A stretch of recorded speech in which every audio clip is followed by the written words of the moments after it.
they came with Solomon, you answer Viva. When I say Viva climate justice, you answer Viva.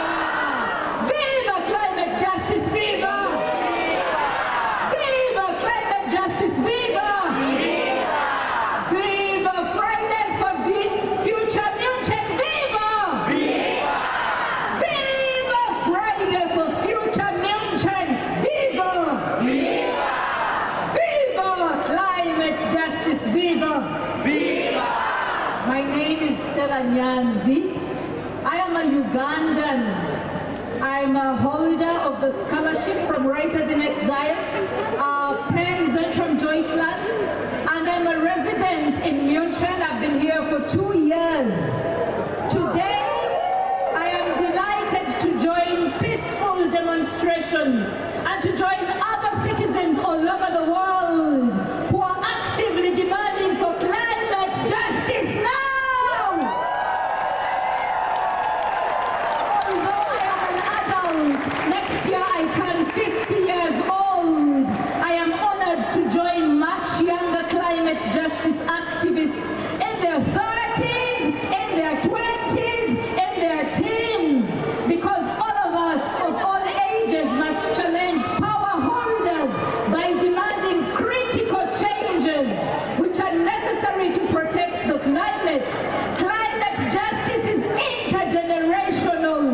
It's for all generations. Yes. We need the babies, we need the youth, we need the adults, and we need elderly people to come together to preserve the climate and protect our environment. Viva climate justice, viva! Viva climate justice, viva!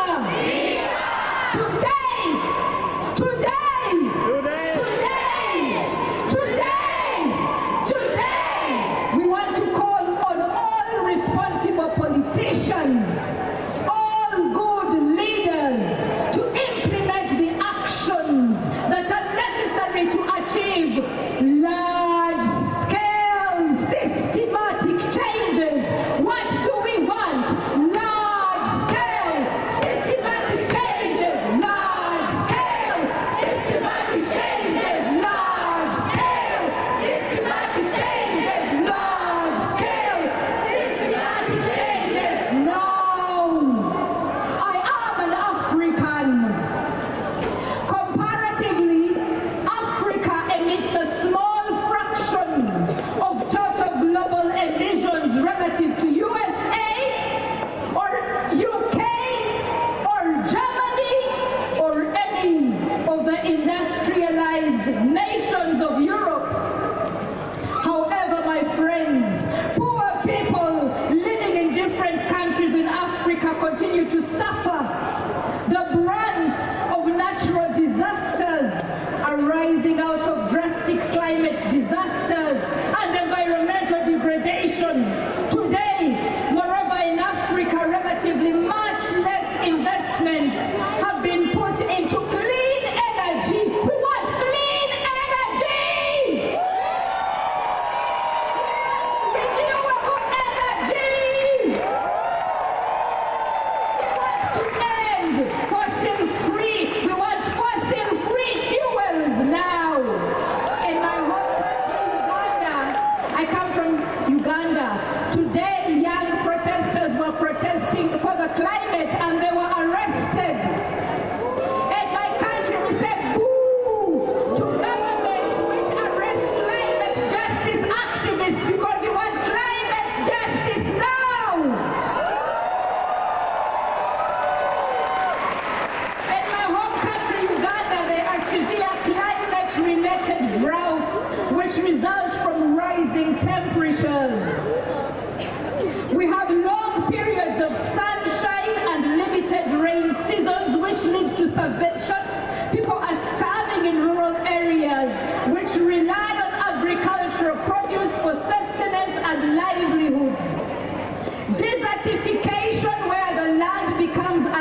these water bodies, which burst our bridges and make these areas impassable. Against this background, a brief background about my country, Uganda, I want to say that unsustainable extraction of natural resources further depletes the earth.